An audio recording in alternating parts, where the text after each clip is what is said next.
BFM Business, objectif, raison d'être. Cyril Ariel.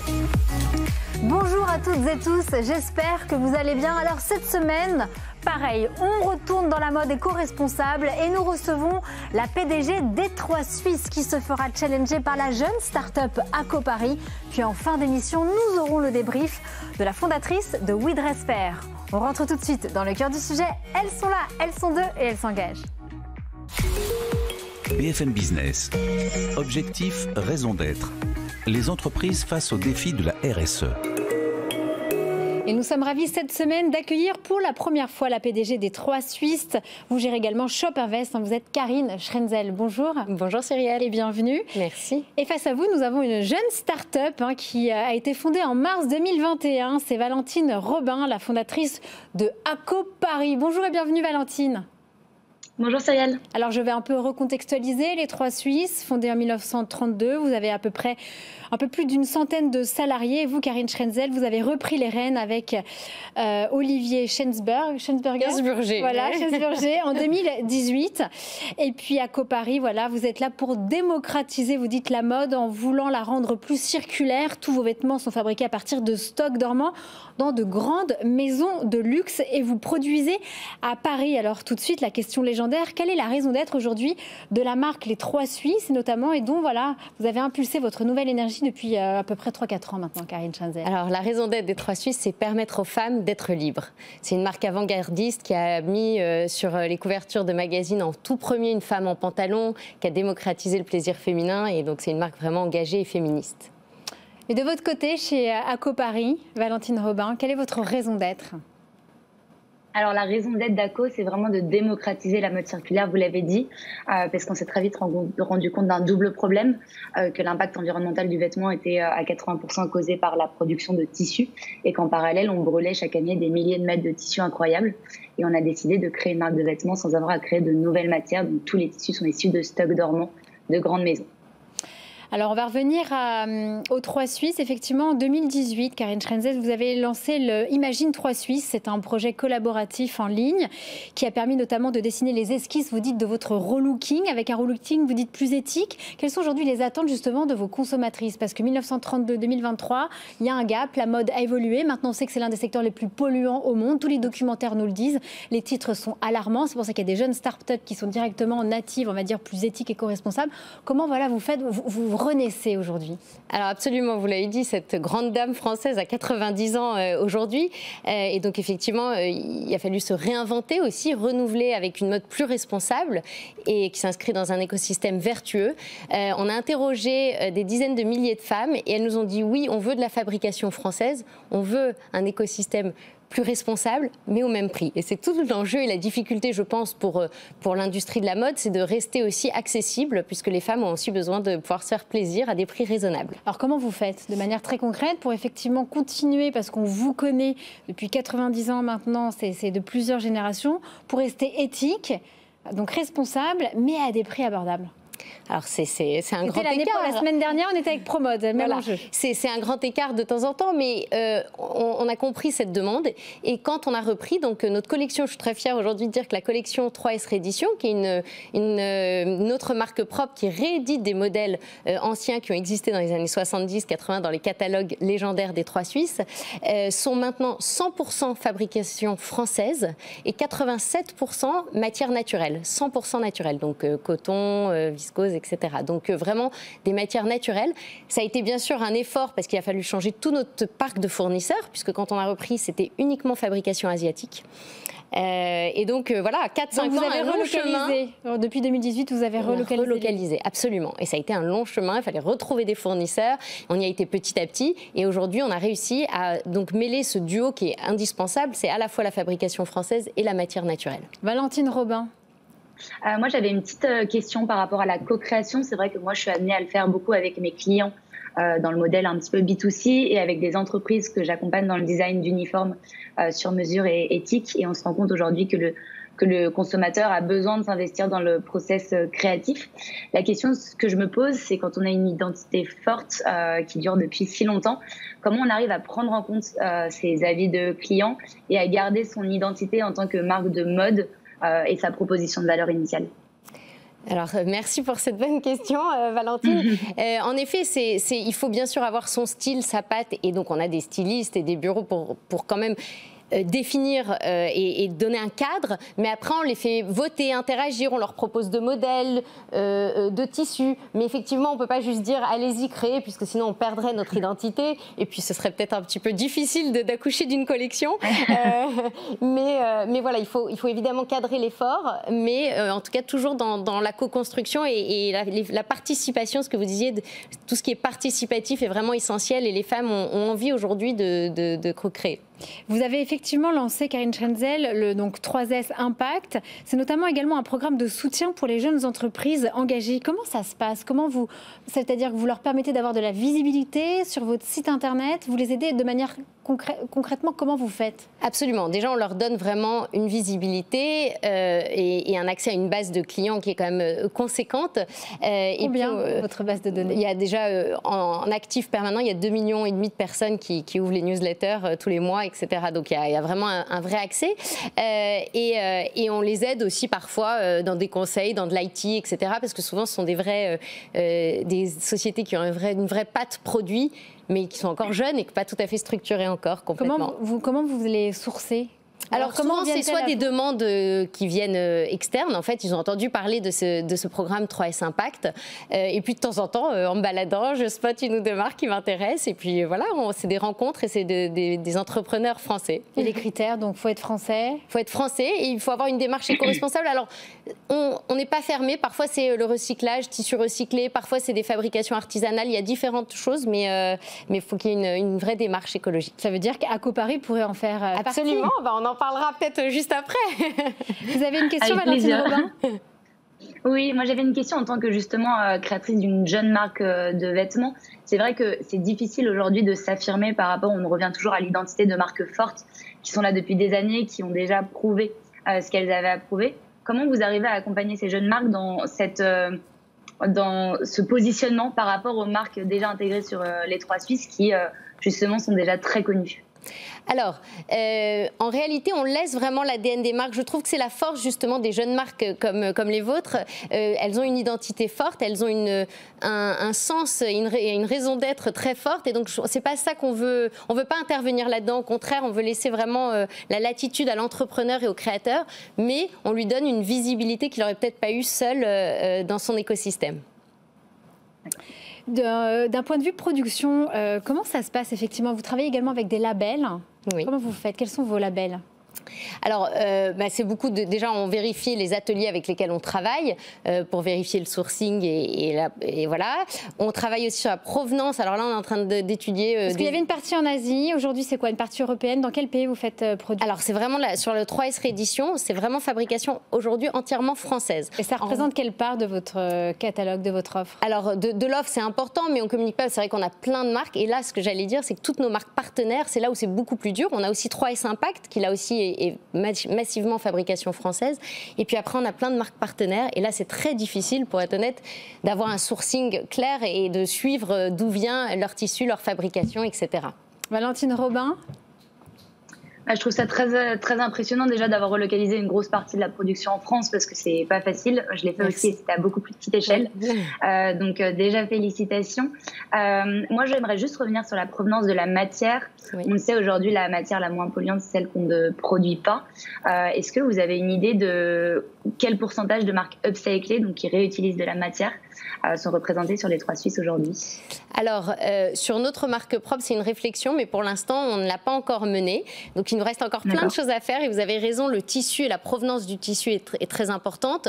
Et d'ailleurs, où est-ce qu'elle est produite également? Parce qu'on sait qu'aujourd'hui, c'est difficile et la majeure partie des tissus viennent du grand import, de l'Asie. Donc, on travaille déjà à avoir des tissus et des matières premières d'origine entièrement française. Et puis, pourquoi pas l'upcycling prochainement? On en reparlera avec plaisir. Et quelle est votre stratégie? C'est bien, c'est super de faire des ponts dans cette émission, c'est tout l'enjeu, c'est tout le but. Il y a également un enjeu hyper important dans la mode, c'est également, on a reçu, il y a des jeunes startups qui arrivent et qui font de la conception 3D, on évite les surstocks. Quelle est votre stratégie aujourd'hui? Qu'est-ce que vous faites de vos invendus et pour gérer effectivement ce surstockage? Alors ça a été aussi vraiment la transition transformation qu'on a menée. En même temps qu'on a commencé à produire en France, on a réduit drastiquement la profondeur de nos collections de manière à ne pas avoir de surstock. Alors par contre, on a des ruptures de stock. Alors parfois c'est frustrant, c'est des manques à gagner, on le sait. C'est frustrant aussi pour le consommateur qui trouve plus sa robe. Mais c'est ce qui fait qu'aujourd'hui, on a produit vraiment en plus petite quantité de manière à ne pas avoir des surstocks colossaux qu'on peut connaître et les scandales que ça peut derrière provoquer. Donc ça a été un gros effort aussi là-dessus sur les quantités, de réduire massivement la profondeur de stock. Et concernant la précommande, est-ce que parfois vous travaillez là-dessus? Pour l'instant, on ne l'a jamais fait. Évidemment, on y pense. On voit que certaines DNVB, certaines startups le font très bien. Quand on vient d'un modèle existant avec déjà des structures, c'est plus difficile. Je pense qu'il vaut mieux naître directement en étant dans la précommande. Quand on a déjà une offre et un site qui est connu pour pouvoir aller acheter tout de suite, ça complexifie. Mais c'est des choses qu'on réfléchit également. Valentine Robin, vous avez une question? Moi, j'aimerais revenir du coup sur limiter un petit peu les pièces qui ne fonctionnent pas en fait et qui nous restent sur les bras.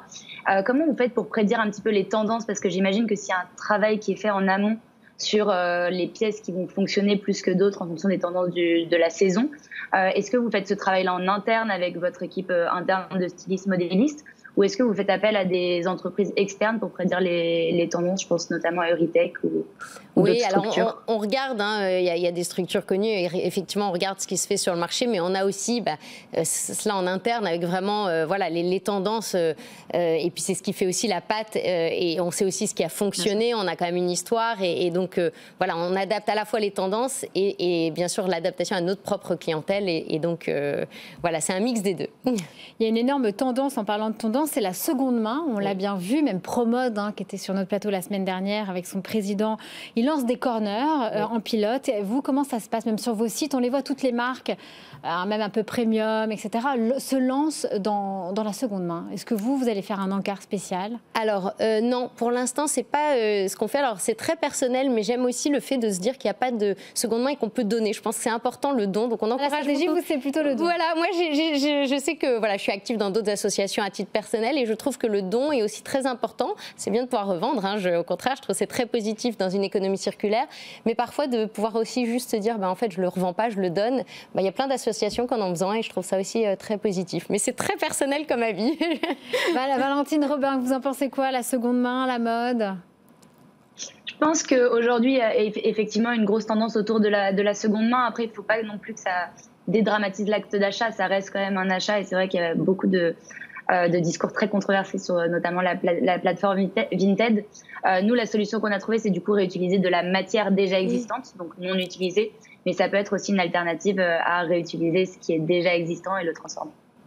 Et une dernière question, je voudrais qu'on termine, mesdames, sur les enjeux de transparence, de traçabilité. On l'a vu dans plusieurs marques, même dans les cosmétiques, on est sur des QR codes, on est sur des puces. On a vu que Etam, avec leur QR code, nous montrait, on va dire, un peu leur usine, l'envers du décor. Vous, est-ce que vous avez une stratégie, même si vous dites que vous essayez de redynamiser cette vieille dame de 90 ans. Quelle est votre stratégie sur, on va dire, le moyen terme, sur les enjeux de traçabilité pour vos consommatrices? Alors c'est vrai que c'est aussi l'avantage de la fabrication française, c'est que on visite tous nos ateliers, il y a quand même une maîtrise, il y a des lois en France qui sont quand même plus strictes sur certaines choses, et notamment le travail des enfants que d'autres pays, heureusement d'ailleurs. Et donc déjà tout ça s'inscrit dans une démarche vertueuse où on maîtrise beaucoup mieux le sourcing, et là où on essaie de remonter, on a encore en cours, et on regarde différentes apps, c'est de remonter sur vraiment, et c'est ce que Valentine a fait comme enjeu, c'est le tissu en amont même de la fabrication, d'où il vient, comment il a été coloré, etc. Donc on est encore sur ces démarches, mais déjà d'avoir une maîtrise de nos ateliers et de cette fabrication qu'on peut voir, et on va les visiter régulièrement, c'est quand même déjà un vrai pas en avant. Le business model de ACO Paris, c'est de fabriquer à partir de rouleaux de stocks dormants. Est-ce que c'est aussi quelque chose que vous regardez? Oui, toutes ces démarches, ce sont des choses qu'on regarde évidemment, et on avait parlé de faire quelques pièces dans ce sens-là, donc on y réfléchit également puisque ça fait partie des gros enjeux. Valentine Robin, votre dernière question pour clôturer cette première partie. C'est vrai qu'au niveau de la transparence, il y a une vraie problématique aussi de confiance du consommateur et c'est difficile aujourd'hui en tant que consommateur de faire confiance à tous ces scores. J'aimerais avoir votre retour sur l'application Clear Fashion qui du coup propose un vrai score basé sur des données tangibles. Est-ce qu'aujourd'hui vous travaillez avec eux et sinon pourquoi? Est-ce que vous pensez que ça peut être aussi le moyen d'amener la confiance du consommateur en les produits que vous proposez sur le site? Alors, non, on ne travaille pas avec eux aujourd'hui. Je sais que l'équipe a regardé plusieurs apps, dont celle-ci, mais voilà. Et on est en train de regarder justement si on peut le faire. Là où je vous rejoins, c'est qu'il y a tellement de labels. C'est un peu comme dans le bio et la nourriture dans le bio. C'est qu'au bout d'un moment où la cosmétique dans le bio, c'est très compliqué. Quand il y a tellement de labels, on perd aussi le consommateur. Donc, c'est extrêmement important d'avoir un message clair, limpide, puisqu'on a aussi besoin de l'éduquer, de l'amener avec nous dans cette démarche finalement responsable. Bon, il y a encore beaucoup de choses à faire et tant mieux.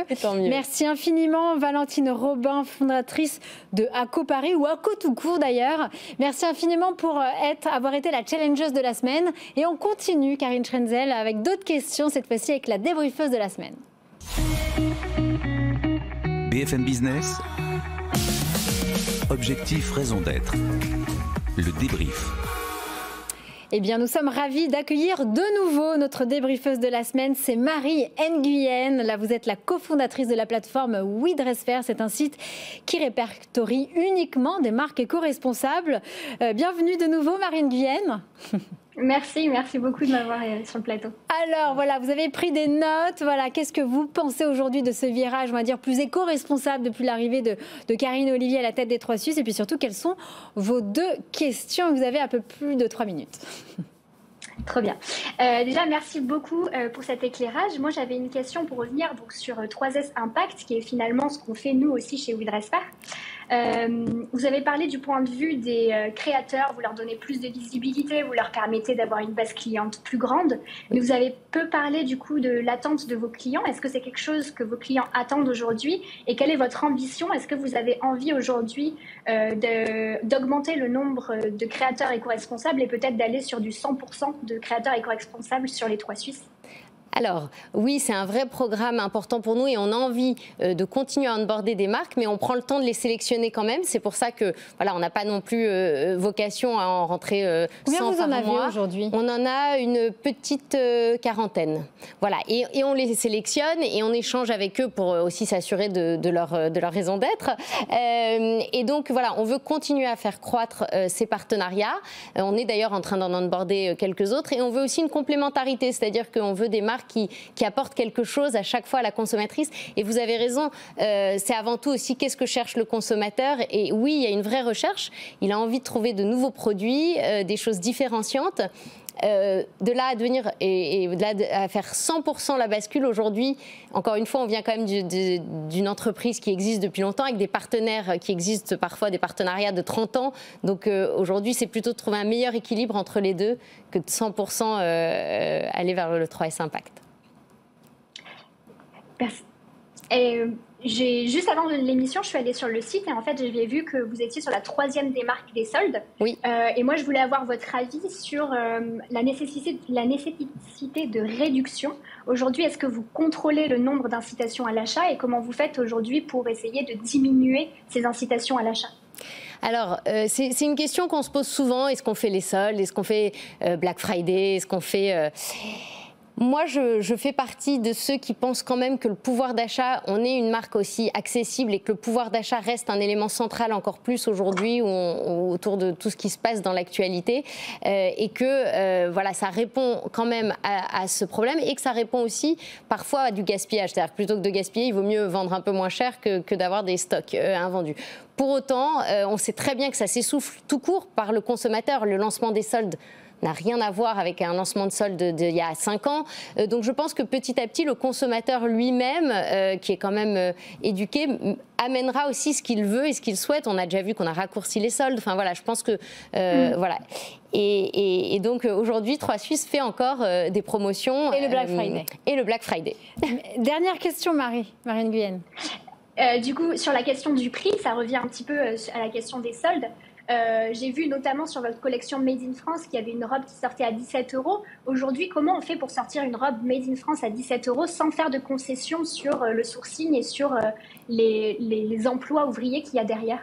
Alors, bon, là, peut-être cette robe-là, en l'occurrence, est en solde, mais en général, c'est quand même un prix plus élevé quand c'est du fabrication française. On essaie d'avoir une robe autour des 49 €. Ce qui reste peu déjà. Comment ? Ce qui reste peu, absolument, voilà, ce qui reste peu, voilà, exactement, ce qui reste peu.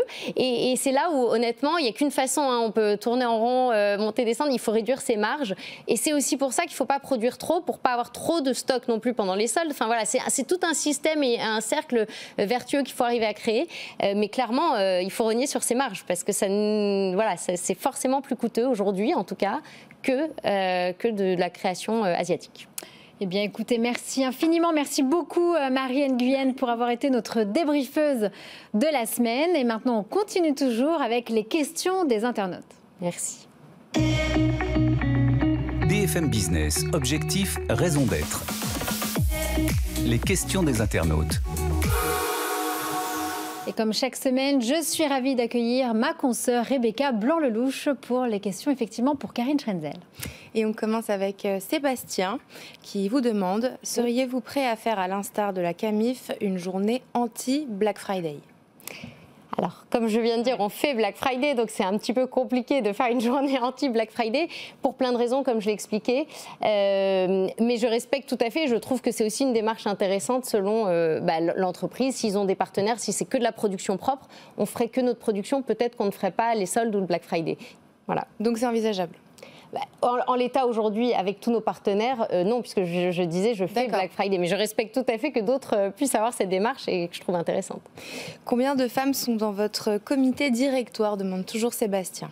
Ah, Sébastien, c'est très marrant parce qu'on a réellement une parité absolue dans l'entreprise. Et je dis toujours, pourtant, je ne me sens pas avoir jamais fait un choix femme contre homme. C'est vraiment les compétences. Et on est arrivé à une parité absolue quasi quand on faisait le compte, donc c'est voilà, naturellement, j'ai envie de dire, et c'est ça qui est encore mieux.